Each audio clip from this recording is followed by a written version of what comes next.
Vereadora Rose Frigeri. Eu só também acho que foi bem debatido, acho oportuno, acho importante mesmo esse debate, porque envolve várias questões, inclusive essas questões das emendas. Mas eu queria...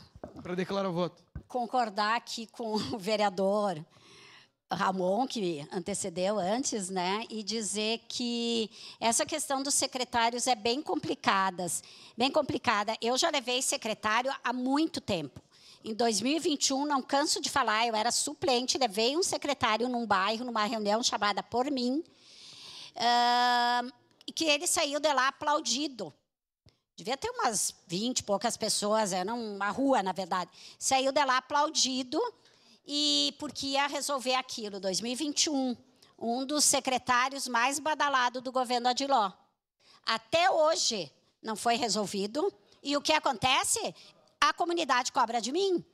As questões dos parquinhos, foram 30 e poucas escolas, né, vereador Lucas, eu acho que foram contempladas com os parquinhos.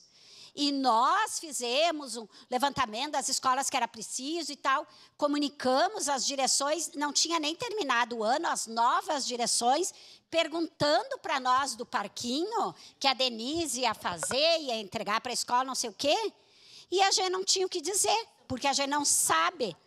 São Francisco de Paulo foi a mesma situação, já todas as escolas na mesma época já estão lá com os parquinhos, né?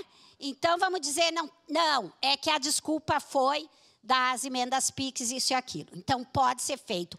Quem passa por mentiroso ou por mentirosa, ou quem tem que ficar o tempo inteiro se justificando, somos nós. Então, isso é muito sério. Eu espero que tanto a responsabilidade do prefeito como dos secretários, não adianta nos receber, porque o outro secretário, prefeito, aquele que acabou com tudo, não recebia ninguém. Mas também não adianta receber, prometer e não fazer. Eu acho que isso tem que começar a ser revisto pela atual administração. Obrigado, vereadora Rose Frigeri.